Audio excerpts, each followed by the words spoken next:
banyak orang yang ndak ngerti takarannya sendiri. Sak butuhmu itu berapa sih pasnya? Cukup bagimu itu berapa? Bener versimu itu seperti apa? Seolah-olah ini gampang, tinggal dijalani saja.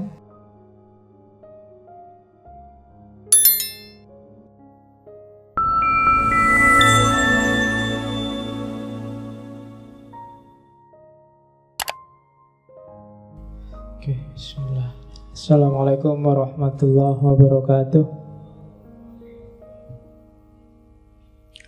Bismillahirrahmanirrahim. Alhamdulillahi rabbil alamin.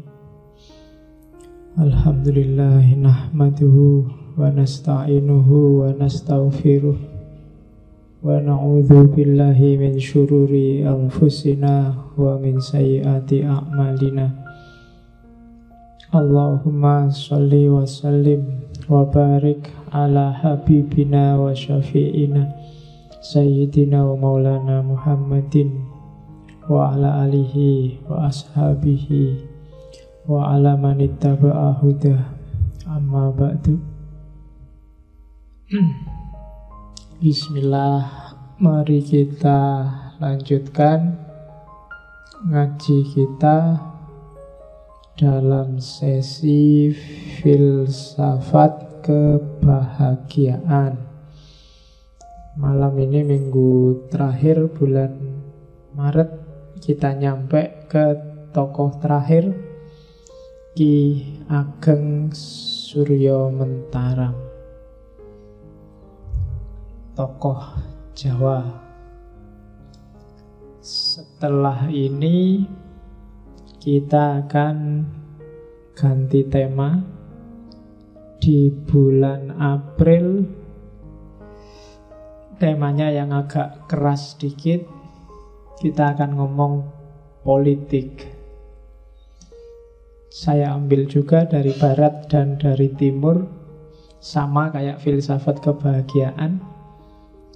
Kemarin kita sudah ngomong ideologi politik, sosialisme, dan lain-lain. Kita lanjutkan itu di babak selanjutnya. Sama, mungkin kita ambil 4 aja, yang teori-teori yang agak alternatif. Mungkin yang pertama kita awali dari Thomas Hobbes dengan Leviathannya. Itu nanti yang jadi dasar kebernegaraan di barat selama ini, dengan segala kelebihan dan kecurangannya. Setelah itu kita ngomong tentang nazismenya Hitler. Nazi ya, bukan najis, Nazi. Naziisme, orang kenalnya nazisme. Politik yang luar biasa, gimana prasangka kelas masuk ke dalam politik. Setelah itu kita masuk Islam. Kita ketemu salah seorang tokoh besar politik yang sering dirujuk, Al-Mawardi, Ahkamus Sultaniyah. Setelah itu tokoh keempat ke Indonesia juga, sama kayak filsafat kebahagiaan, ditutup dengan Indonesia. Kita ke Indonesia, kita ketemu Soekarno dengan Marhainisme. Jadi setelah babak bahagia, kita ngomong babak politik. Setelah itu mungkin kita ganti tema lagi yang lebih lembut. Jadi kalau kemarin barat timur, sekarang kita nyari tema yang keras lembut. Nah, biar ada bedanya, biar nggak bosen. Sayanya maksudnya yang nggak bosen. Ya, kalian enak karek ngrungokke. Oke, malam ini kita ketemu tokoh besar spiritual Jawa. Sebagai catatan, tokoh Jawa zaman dulu itu jarang yang bukan spiritualis. Karena hampir semua adalah tokoh spiritual. Karena modus berpikirnya filsafat timur termasuk Jawa itu biasanya selalu masuk ke ranah spiritual dan moral. Beda sama barat yang bisa berhenti di material dan fisik. Ki Ageng Suryo Mentaram ini tokoh abad 19 sebenarnya. Ketika Mataram masuk ke era-era, karena dia anaknya Hamengkubuwono ke-7. Dia salah seorang anak dari 79 anaknya Hamengkubuwono ke-7. Jadi Hamengkubuwono 7 itu punya anak 79. Ya, saya tidak tahu dari berapa istri, tapi luar biasa itu, sudah bisa bikin sak kampung sendiri. Itu kan 79 itu kalau nikah punya anak, apalagi sampai punya cucu, itu bisa sak kecamatan, dihuni oleh sak keluarga. Nama kecilnya Armaji, lengkapnya Bendoro BRM. BRM itu Bendoro Raden Mas Kudi Armaji. Ya, nanti belakangan ketika nanti umur 18 tahun diangkat jadi pangeran dan gelarnya Bendoro Pangeran Haryo Suryo Mentaram. Jadi Suryo Mentaram itu gelar, mataharinya Mataram. Itu ketika dia muda, umur-umur sekitar 18 tahun. Ya, karena dia bangsawan ningrat, waktu kecil pendidikannya terjamin. Dia masuk sekolah yang bagus, termasuk urusan agama dia dididik oleh Kiai Haji Ahmad Dahlan langsung. Jadi agamanya mantep, ilmu-ilmu yang lain juga mantep.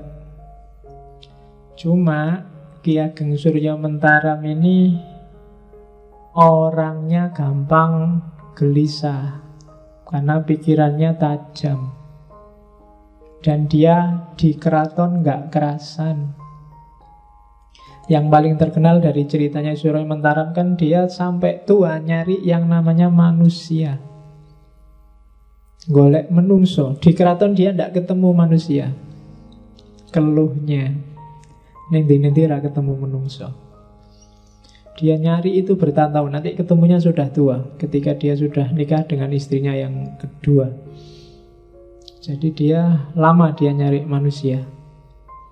Termasuk ketika dia kabur, dia sempat kabur dari istana. Jadi ceritanya dia itu gelisah luar biasa. Kemudian minta sama ayahnya, sudahlah, jabatanku pangeran dicopot wae, tidak usah pangeran-pangeranan. Ayahnya tidak setuju. Hamengkubuwono 8 ini dia, ya ndak, ya pangeran, nggak boleh dicopot. Terus dia pokoknya pengen keluar istana, tapi ayahnya ini ngerti kalau dibiarin keluar istana hilang. Jadi pokoknya nggak boleh keluar itu. Bahkan ceritanya sampai minta izin naik haji aja nggak boleh sama ayahnya, karena khawatir nanti nggak kembali. Tapi akhirnya dia kabur. Kabur itu ketika di istana ada ontran-ontran. Dia juga ngalami banyak peristiwa pahit. Yang pertama, kakeknya dipecat. Jadi kakeknya ini Patih. Zaman itu Patih Danurjo namanya, dipecat. Dan setelah dipecat nggak lama terus meninggal. Yang kedua, ibunya bukan dipecat. Nah, istri itu dia dicerai. Masuk istri dipecat. Ya, ibunya dicerai oleh Hamengkubuwono 8. Terus dikembalikan lagi ke Suryo Mentaram, disuruh ngopeni ibunya. Raja zaman itu kan gampang aja kan, sebenarnya nggak perlu dicerai juga, punya istri berapapun nggak ada yang komplain, pasti ada kasus. Dan yang terakhir, istrinya sendiri meninggal setelah punya bayi umur 40 hari. Dan ini semakin bikin Suryo Mentaram galau. Minta izin keluar istana, nggak diizinkan, akhirnya nekat kabur, lari, sampai kabarnya sampai ke Cilacap, jualan kain sama Stagen. Ceritanya begitu. Jadi pangeran lari jualan kain. Saya tidak tahu, ada modus-modus yang mirip. Buddha juga begitu, kemarin Zen juga begitu. Pangeran yang tidak kerasan di istana, terus keluar dan mengalami pencerahan. Karena kita bukan pangeran, mungkin jadi rada susah. Mau lari kemana lagi? Iya, kita tiap hari harus keleleran, jadi nggak iso kabur kemana. Ya kayak pejabat itu loh. Pejabat kan disuruh merakyat. Kalau kita kan mau merakyat gimana? Wong kita itu sudah rakyat. Jadi nggak mungkin kita, kalau ada orang nyuruh kamu, mbok kamu itu yang agak merakyat. Merakyat gimana? Sejak dulu statusnya sudah rakyat. Merakyat itu kan yang bukan rakyat, terus cobalah jadi rakyat, kan gitu. Kalau kita kan sudah rakyat. Nah, Suryo Mentaram ini lama hidup kayak orang biasa, dicari-cari tidak ketemu oleh ayahnya, sampai akhirnya ketemu. Kabarnya pas ketemu itu dia pas sedang jadi buruh bangunan, bangun sumur. Ketahuan terus disuruh pulang. Gelisah lagi, tidak kerasan lagi. Pokoknya di keraton itu pertanyaannya dia cuma satu. Aku urung pernah ketemu wong neng keraton itu. Dia tidak pernah ketemu yang namanya manusia. Yang ada hanya perintah, permintaan, pertolongan, pokoknya ambisi dan orang yang sejati dia tidak ketemu. Itu yang tiap hari bikin dia gelisah. Sampai nanti Hamengkubuwono VII meninggal, kakaknya yang meneruskan Hamengkubuwono VIII, dan Suryo Mentaram minta agar dicopot jabatannya jadi pangeran, dikabulkan. Karena mungkin kakaknya ini ngerti seperti apa kegelisahan Suryo Mentaram saat dia hidup di istana. Kalau kalian baca ceritanya yang khas itu waktu Hamengkubuwono VII meninggal, itu semua pangeran ikut mengiringkan sampai ke makam Imogiri. Pakaiannya juga pakaian kebesaran pangeran. Ya kayak kalian lihat waktu pawai-pawai itu, hanya Suryo Mentaram yang tidak mau pakai pakaian kebesaran pangeran. Dia pakai kopiah biasa, kemudian pakai jas putih, tembelan-tembelan kayak orang nggak punya itu, tembelannya kabarnya warnanya biru, terus bawa payungnya Cino itu, payung kertas itu dikepit gitu sambil bawa. Si orang yang tidak ngerti mesti, wah, pangerannya ditinggal mati bapaknya, terus stres sekarang. Jadi yang lain pakai kebesaran, dia hanya pakai seragam semacam itu. Dan pulangnya terus dia beli soto sambil kelesehan, dan itu semakin menguatkan cerita. Jangan-jangan ini Suryo Mentaram ini memang stres. Cuma setelah keluar dari istana, dia mulai pengembaraannya untuk mencari jawaban siapa manusia. Semua tirakat dilakukan, baik tirakat versi kebatinan maupun versi agama-agama. Tidak cuma Islam, tirakat gaya Kristen juga dijalani, dijajali satu-satu. Mulai Jawa itu kan banyak tirakat-tirakat, ada poso mutih, poso pati geni, poso ngerowot, poso ngidang, poso ngelowong, poso banyak macam-macam, dan itu dijajali satu-satu. Termasuk Islam, sholat tahajud, sholat puasa Daud, pokoknya dilatih semua, termasuk mungkin ritual-ritual tertentu dari agama-agama yang dia kenal. Bandingkan dengan kisahnya Siddhartha Gautama yang jajal semua ritual Hindu zaman itu, termasuk yoga-yoga yang menyiksa diri. Dan itu dilakukan juga oleh Suryo Mentaram. Tapi tetap dia tidak dapat jawaban. Sampai kemudian dia nikah lagi, kemudian tinggal di satu desa namanya Desa Mbringin. Desa Mbringin itu daerah Salatiga, Solo Tigo agak ke utara. Di situ dia bikin rumah, dan disitulah nanti dia dari Pangeran Haryo Suryo Mentaram dikenal oleh orang sana sebagai Ki Gede Suryo Mentaram. Belum Ki Ageng. Ki Ageng nanti belakangan. Dia dikenal sebagai Ki Gede Suryo Mentaram atau Ki Gede Beringin. Dia dikenal sebagai orang tua di sana, dianggap pinter, wong tirakate oke. Kalau orang Jawa itu lihat orang banyak tirakat kan dianggap wong pinter, setengah-setengah dukun. Ya, zaman itu dianggap itu. Jadi orang kampung itu kadang-kadang kan nggak ngerti, pokoknya wong pinter ya dianggap pinter apa wae. Sekolah aja kan di kampung saya nggak ada orang kuliah. Begitu saya pulang dianggap cah sekolahan. Cah sekolahan ki apa-apa ya mesti iso. Termasuk kalau ada sanyo macet, lampu mati, kudu iso. Kalau kamu ndak masuk cah sekolahan. Dan harus menang kalau ngelawan yang ndak sekolah. Kok cah sekolahan kalah sama yang ndak sekolah, harus malu kamu. Nah, itu logika di masyarakat Jawa. Zaman itu juga begitu. Nah, nanti Ki Gede Suryo Mentaram ini yang pindah ke Beringin, sebenarnya dia juga punya rumah yang sekarang yang rumah itu sekarang jadi perguruan taman siswa itu. Yang di situ dia punya beberapa teman, tempat ngumpul-ngumpul dia dan teman-temannya tiap malam Selasa Kliwon. Kalau di sini Selasa Kliwon kan ngaji hikam itu, ngaji hikam ya.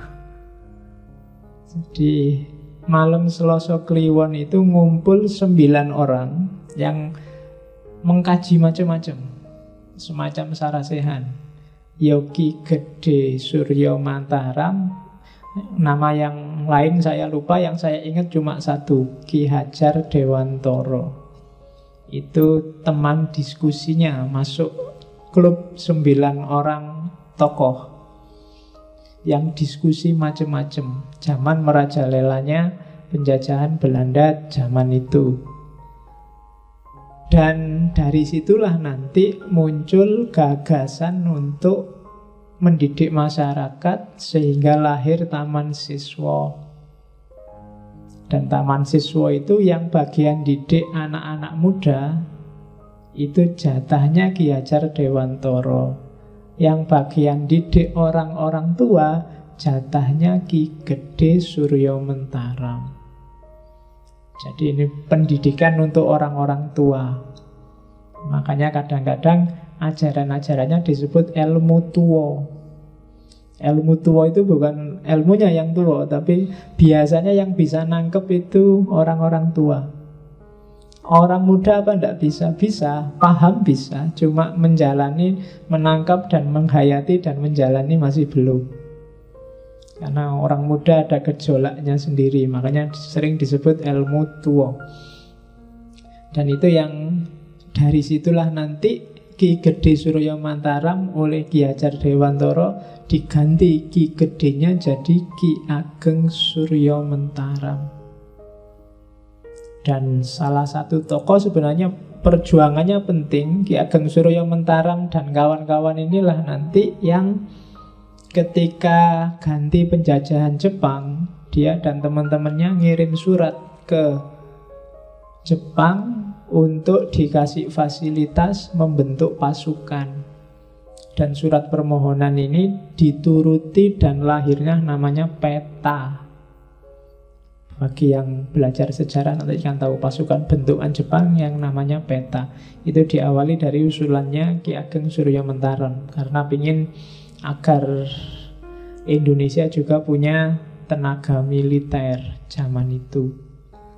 Jadi sebenarnya dia bagi saya pahlawan meskipun belum dilantik sebagai pahlawan nasional. Yo, dari peta itu kan nanti lahir beberapa tokoh termasuk Supriyadi yang terkenal, monumental karena pahlawan yang tidak jelas sudah mati apa belum itu kan Supriyadi.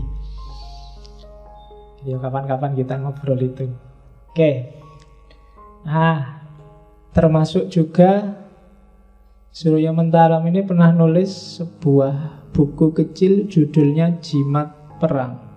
Dan itu nanti yang diberikan pada Soekarno. Dan Soekarno sering ceramah dengan bahan buku kecil itu. Cari di internet nanti banyak foto-foto ketika Soekarno konsultasi sama Ki Ageng Surya Mentaram. Dan orang ini di foto manapun nggak pernah pakai jas, nggak pernah pakai baju apa, pakai baju koko apa, pakai belangkon, enggak. Ya kayak foto itu. Kemana-mana ya pokoknya pakai kostum yang kayak orang biasa. Nah, itu keistimewaannya Ki Ageng Surya Mentaram. Malam ini kita hanya nyuplik salah satu konsepnya tentang kebahagiaan. Kadang disebut sebagai kawruh bejo. Ya, jadi bejo itu bukan untung ya. Kalau kamu sering memahami bejo itu kan untung, tapi bejo itu sebenarnya hakikatnya bahagia. Kalau untung itu kan seolah-olah kebetulan untung, tapi bejo itu bahagia. Jadi kalau orang bejo minum tolak angin, iya, itu sebenarnya tidak logis, sudah bahagia kok mendadak minum tolak angin. Kecuali kalau sudah minum tolak angin pasti bejo, itu kalau berani pakai itu tidak apa-apa. Tapi kalau dibalik hanya orang bejo yang minum tolak angin, itu yang secara logika banyak kontradiksi. Kawruh bejo. Mungkin setelah malam ini bisa diingat-ingat semua kajian yang lalu. Nanti akan terasa bahwa baik filosof barat maupun filosof timur, termasuk filosof Indonesia bahkan Jawa, sebenarnya kebahagiaan itu letaknya di situ dan semacam itu. Mirip-mirip semua. Oke, kita lihat ya. Ada apa? Ini keywordnya. Kalau masuk ke Surya Mentaram, sebenarnya cuma ini aja selesai. Hidup itu yang paling enak, jangan berlebihan juga jangan kekurangan. Sak butuhe, sak perlune, sak cukupe, sak benere, sak mestine, sak penake. Ya, ini nanti yang jadi iklannya Salonpas itu kan, opo-opo pas, pingin opo pas, pingin itu pas. Jadi sebenarnya ini seolah-olah sederhana dan gampang. Cuma problemnya adalah banyak orang yang tidak ngerti takarannya sendiri. Sak butuhmu itu berapa sih pasnya? Sak perlumu itu berapa? Cukup bagimu itu berapa? Bener versimu itu seperti apa? Sak mestine yang seharusnya untukmu itu semacam apa? Sak penake yang enak bagimu itu apa? Itu yang seolah-olah ini gampang, tinggal dijalani saja.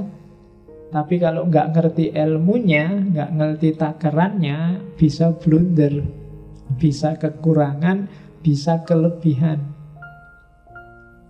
Misalnya seumur-umuran kamu ini, kira-kira seandainya dikasih uang, misalnya tak kasih, silahkan sebut jumlah uang yang kamu butuhkan. Itu kamu mesti ya kesusahan. Ya 1 bulan lah berapa butuhmu. Itu kan kamu ya pontang-panting sendiri ngitungnya. Biasanya kalau ada yang mau ngasih gratisan, buat tambah-tambahi. Ya kira-kira 5 juta lah Pak, mesti. Padahal mungkin 500.000 kamu cukup sebulan. Atau jangan-jangan 100.000 cukup. Ya, lo ya strateginya tuh ya. Ya cara paling gampang nyari pacar yang kaya. Ya apa-apa ditraktir kan. Oke, zaman saya dulu di pondok kadang-kadang baru tanggal 10 duitnya tinggal 20.000. Mesti nggak nyampe sampai akhir bulan. Strateginya gampang, karena di pondok tinggal mendekati teman-teman yang masak sendiri. Nah, kalau mendekati yang masak sendiri, seandainya masakannya mateng, mosok nggak ditawani kan, mesti ditawani. Ya, nah itu strategi. Nah, Coba kamu kalkulasi ya untuk hidupmu, sak butuhe, sebenarnya kebutuhanmu itu berapa? Sak perlune, apa saja yang kamu anggap penting dalam hidupmu yang harus ada. Jangan kurang, jangan lebih.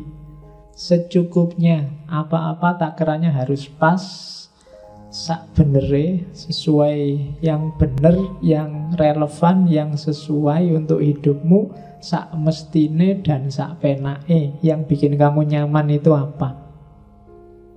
Ngaji kayak gini, sak butuhe kira-kira 2 jam kayak gini kesuwen apa ndak?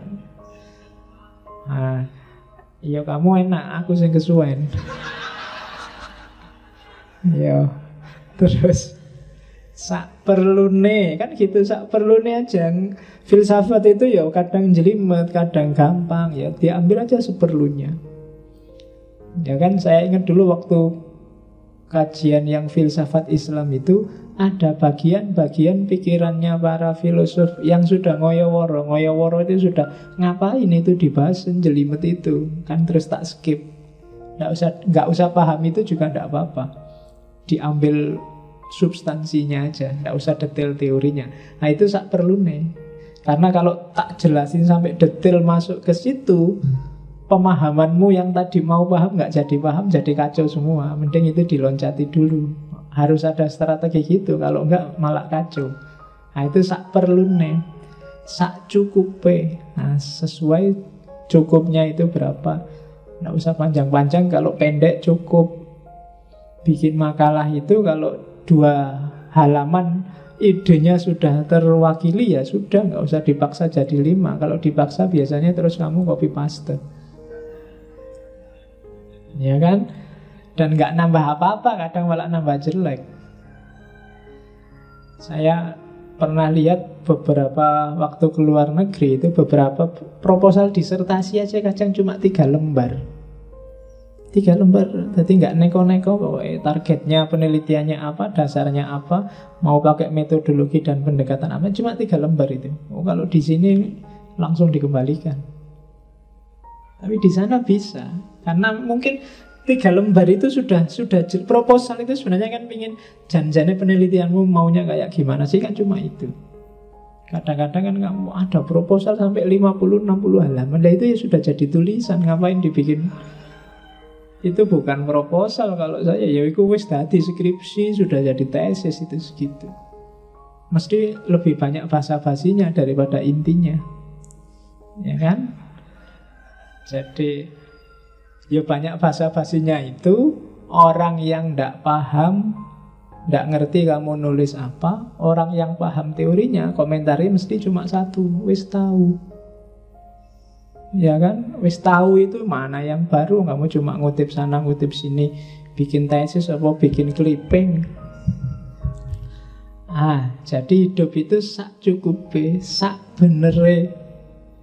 Sesuai apa yang kamu yakini benar, ya di situ kamu hidup. Kalau enggak akan jadi masalah. Dosisnya harus pas, 3 kali sehari apa 3 hari sekali, kan harus pas. Kalau kebalik ciloko.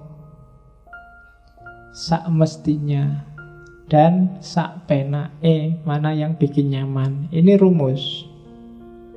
Jadi hidup itu ya sak butuhe, sak perlune, sak cukupe, sak benere, sak mestine, sak penake. 6 sak, 6 S. Oke, ini rumusnya katanya Surya Mentara. Terus dari situlah nanti Surya Mentara mikir ukuran-ukuran tadi, takaran-takaran tadi. Kalau dalam bahasa ilmiah, gayanya Surya Mentara itu gaya reflektif. Jadi refleksi itu tidak sekedar mikir pakai akal. Refleksi itu kayak kontemplasi. Kalau dalam Islam muhasabah. Muhasabah itu tidak sekedar pakai akal, pakai rasa, pakai intuisi, pakai imajinasi juga main. Dan gayanya Surya Mentaram itu Kalau bahasa filsafat namanya rasionalitas yang reflektif. Beda sama Barat, kadang-kadang beberapa filsuf Barat itu ketika ngomong rasionalitas, rasionalitasnya biasanya rasionalitas yang egoistik. Rasionalitas yang hanya akal saja, dan kalau itu akal saja biasanya cari menangnya sendiri. Pikiranku lebih benar daripada pikirannya orang lain. Itu biasanya rasionalitas yang egoistik. Hari ini hampir semua pemikir, apalagi yang tampil di TV atau nulis di internet, itu gayanya biasanya rasional, cuma egois. Karena waktu mikir yang terlibat hanya akal. Kalau akal itu kan satu-satunya jalannya biasanya pakai logika. Dan kalau logika itu biasanya hitam putih. Setengah lebih kecil dari satu, satu lebih kecil dari dua. Itu kan logika. Jadi kalau orang hanya pakai akal, hasilnya ya memang aku yang benar, yang lain mesti salah. Karena kalau ada yang ngomong beda dari setengah lebih kecil dari satu, dia pasti salah. Di situ kuncinya. Bukan berarti setengah lebih kecil dari satu itu ada salahnya, cuma itu hanya pakai akal saja. Kalau pakai rasa, kadang lihat konteks, itu bisa jadi setengah nggak lebih kecil daripada satu. Itu kan kayak ceritanya Konfusius sama muridnya yang dulu pernah tak ceritain waktu sesinya Konfusius itu kan. Jadi suatu ketika ada pedagang yang debat sama muridnya Konfusius. Katanya pedagang itu 3 kali 7 itu 27. Katanya muridnya Konfusius, lu sampean kok bodoh, mana SD kelas berapa, nggak ngerti. 3 kali 7 itu ya 21. Tapi yang enggak 3 kali 7 itu 27, 27.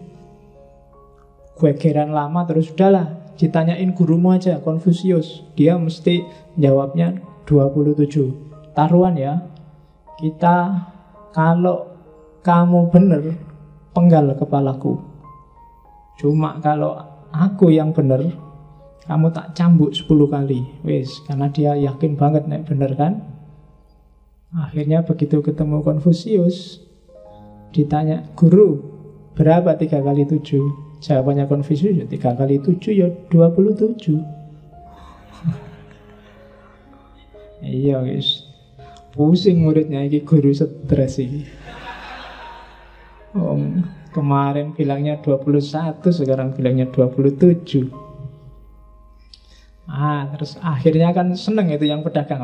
Bener toh 27, kamu nggak kayak gurumu sih. Akhirnya sudah, kamu dicambuk 10 kali. Dicambuklah dia 10 kali. Setelah pedagangnya pergi terus tanya, guru, sampai ini gimana? Tuh anak kecil aja bilangnya 21. Katanya gurunya, yo biar aja, mending aku ngomong 27 keliru dan nyawanya selamat, daripada aku ngomong 21 dia salah, kita kehilangan 1 nyawa. Jadi itu rasionalitas yang reflektif. Nggak cuma lihat mana benar mana salah secara akalnya, cuma situasinya. Lah taruhannya nggak imbang, satu tukar kepala, satu cuma cambuk 10 kali. Ya kan? Itu namanya mikir, pakai rasa, pakai imajinasi, harus main. Hidup itu kalau versinya Surya Mentaram, ya rasionalitasnya nggak boleh rasionalitas logis, rasionalitas egois. Kalau hanya itu, hasilnya mesti konflik. Orang merasa benernya sendiri masing-masing.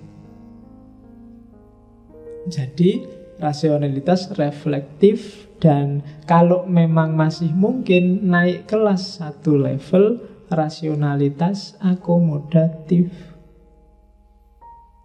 Rasionalitas akomodatif itu ya mikir, nyari bener semua fakultas pemikiran, fakultas caramu bisa menangkap pengetahuan, baik intuisi, naluri digunakan. Setelah itu dibuka, tidak kaku, akomodatif. Kalau ada orang punya pandangan berbeda, kalau ada orang punya versi sendiri, ya monggo, kita bisa nerima. Nah, itu namanya rasionalitas akomodatif. Jadi ada rasionalitas egois, kalau bisa naiklah kelas jadi rasionalitas reflektif. Kalau mungkin naiklah satu step lagi ke rasionalitas yang akomodatif. Jadi nggak sekedar nyari kebenaran, tapi juga bisa menerima apapun kebenaran yang ditemukan orang lain. Nggak sekedar merasa benernya sendiri pakai akal, tapi juga ngejar kebenaran pakai variabel yang lain. Mungkin pakai naluri, pakai intuisi. Pakai naluri itu misalnya, kok tiba-tiba ibumu dari kampung nelpon, aku kok ketok-ketok awakmu terus yo, jangan-jangan sedang sakit. Itu mungkin kamu jawab, alah ibu itu nggak rasional, nggak masuk akal. Kan mesti gitu kan. Yo itu naluriah namanya. Jadi perasaannya seorang ibu. Jadi rasionalitas itu harus perhatikan level-levelnya. Yo rasionalitas yang egoistik tadi kadang-kadang juga untuk hal tertentu yo dipakai. Cuma nggak selalu. Setelah dari egoistik harus naik ke reflektif.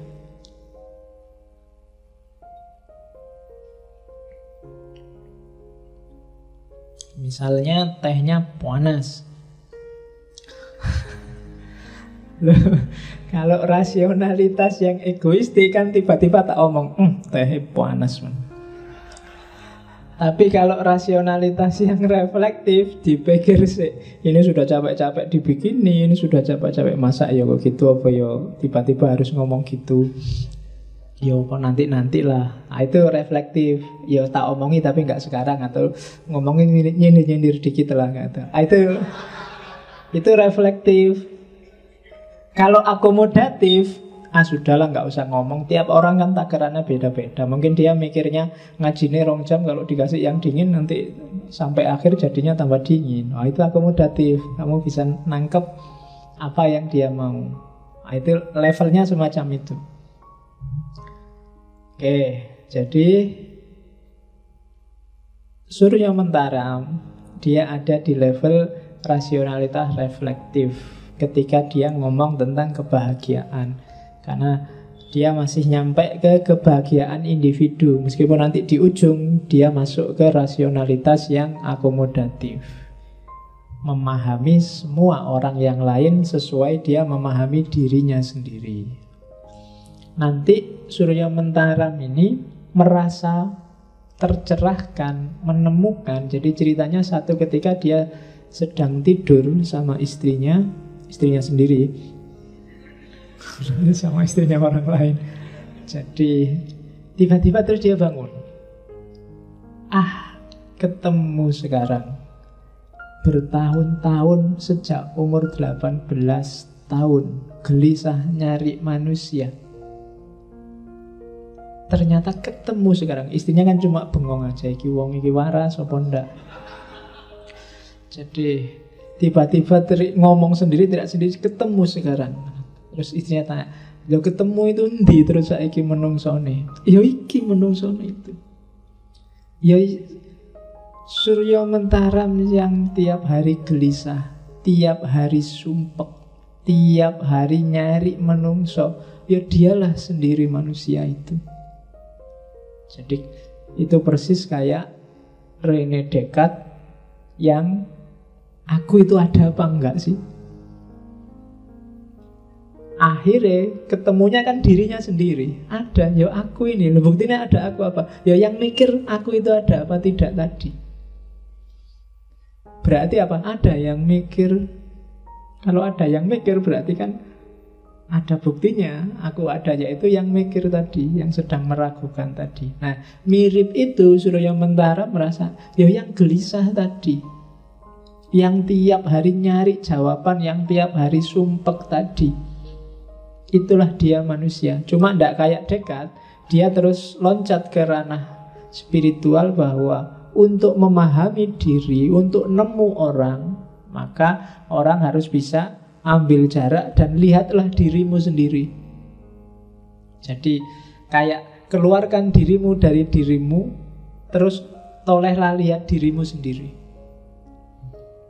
Di situ kamu akan ngerti siapa dirimu. Di situ kamu akan ketemu pengetahuan sejati, ketemu manusia. Selama ini tidak ketemu manusia karena jadi satu, terlibat. Kamu tidak ngambil jarak. Ilmu itu bisa dipahami kalau ada jarak. Sesuatu itu bisa diketahui kalau ada jaraknya. Termasuk tentang diri. Muhasabah itu kan kamu agak misah dari dirimu, terus mikir, ngapain tadi aku ya, seharian ini apa yang sudah aku lakukan. Itu kan muhasabah, itu kan namanya ngambil jarak. Di situ kamu ketemu dirimu.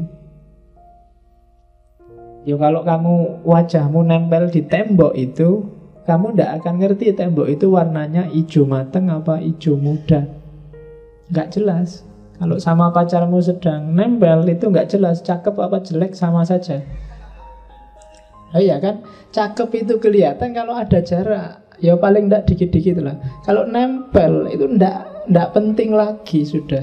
Cantik apa nggak cantik, wis padha wae. Iya kan, logikanya begitu. Nek contohnya Runo kamu cepet paham ya. Ya, dikasih contoh yang lain-lain kamu suwi nangkepnya. Jadi aku ngerti dirimu cakep apa ndak kan ada jarak. Nek aku nempel di situ, ndak, yang nyampur di situ juga ndak bisa ngawasi satu-satu wajah temenmu kayak apa. Dan dia ketemulah kemudian bisa, ternyata aku bisa kenal diriku setelah melakukan retrospeksi tadi. Jadi melihat dirinya sendiri. Oke, nanti kayak apa sih prakteknya kita lihat. Nanti teori-teorinya makanya disebut kawruh jiwa. Jadi apa sih kawruh jiwa itu? Meruhi awakipun piyambak. Ini bahasa Jawa ini, saya tidak tahu yang tidak Jawa berapa malam ini. Ya semoga yang hadir TOEFL Jawanya minimal. Nah iyalah kalau TOEFL Jawamu ndak nyampe bingung kamu. Jadi meruhi awakipun piyambak, mengetahui dirinya sendiri. Itu namanya kawruh jiwa. Kalau orang, ini kan rentetannya kayak kemarin-kemarin sebenarnya arahnya. Kalau orang bisa memahami dirinya sendiri secara jujur, maka dia akan ngerti orang lain. Dan juga dia akan paham lingkungannya. Dan orang yang ngerti orang lain, ngerti dirinya sendiri, dan ngerti lingkungan sekitarnya, paham, orang yang bisa bahagia. Yang enggak akan bisa. Kayak tadi loh, kamu ngerti takeranmu 6 tadi, kamu baru bisa bahagia. Kalau enggak, kamu enggak akan bisa. Hidupmu itu butuhnya berapa, cukupnya berapa, sesuainya berapa, nyamannya berapa, kamu harus tahu. Kalau nggak tahu ya nggak bisa dipenuhi. Jadi kawruh jiwa itu pahami dirimu. Dengan paham dirimu, kamu akan paham orang lain dan lingkunganmu. Dengan kamu ngerti dirimu kan, loh kayak digini ini tidak enak, berarti orang itu juga sedang merasakan tidak enak. Jadi dengan paham dirimu, kamu akan paham orang lain. Nanti kalau dilanjutkan kayak Ghazali kemarin ya, semakin kamu paham orang lain dan lingkunganmu, semakin kamu akan kenal Allah. Puncak pengetahuan. Dan di situ orang merasakan kebahagiaan sejati. Dan kebahagiaan yang sejati itu tidak tergantung waktu, tempat, keadaan. Boten gumantung papan, wekdal lan kawontenan. Kamu kondisimu seperti apapun, kapanpun, dimanapun bisa merasakan bahagia. Misalnya kamu dapat nilai E. Contohnya, dapat nilai E itu kan bikin kamu galau luar biasa. Tapi kalau kamu ngerti ngerti sebab musababnya, hakikatnya, galaumu mungkin berkurang. Oh iya, Ning, aku dapat E ya wajar saja, wong dosennya ngomong apa aku ndak paham, dikasih soal ndak bisa jawab, tugas ndak nggarap, masuk juga jarang-jarang. Oh, berarti E itu masuk akal. Kamu kan nggak jadi galau, ya kan? Oh iya, Ning, berarti ya wajar dapat A. Jadi dalam kondisi apapun, kalau pengetahuanmu hadir, kebahagiaan juga bisa hadir. Maka ketahui dirimu, kawruh jiwa, yaitu contoh fisiknya. Contoh batinnya ya banyak. Pahami gerak batinmu sendiri. Kalau kamu nggak bisa menangkap, ya kamu susah. Yang bikin kamu senang itu apa sih? Ngaji ini yang bikin kamu nyaman apa? Masjidnya, kopinya, ya kan? Apalah, pilih salah satu yang bikin kamu nyaman. Terus materinya atau yang datang, jangan-jangan ada yang sudah mulai lirak-lirik. Nah, kawruh jiwa itu penting, makanya kamu sadari dulu dirimu. Kalau memang yang bikin kamu nyaman kopinya, nah kan enak. Sewaktu-waktu takmirnya nggak menyediain kopi, ya kamu bawa kopi sendiri. Ya kan gitu teorinya. Jadi kalau yang bikin nyaman materinya, ya misalnya kamu, wah ini materinya kok gitu terus, pinginnya materi ini, usul aja Pak, mau materi ini sekali-sekali ya. Nah, itu biar kamu nyaman. Kenapa kamu bisa usul? Karena kamu ngerti yang kamu mau. Jadi itu kawruh jiwa namanya. Dengan itu kamu akan bisa bahagia. Kalau yang bikin nyaman kamu kopi, terus takmirnya nggak ngasih-ngasih kopi, dan kamu diem aja nggak bawa kopi, pasti ngaji ini bikin kamu nggak nyaman. Nggak bahagia kamu ngaji karena nggak ada kopinya. Jadi teori hidup itu semacam itu, katanya Surya Mentaram. Ketahui dirimu. Kawruh jiwa itu kalau pakai Sokrates, ya kenali dirimu. Semakin kamu kenal dirimu, semakin kamu mungkin bahagia. Tapi semakin jauh pengenalanmu atas dirimu, semakin jauh juga dari kebahagiaan.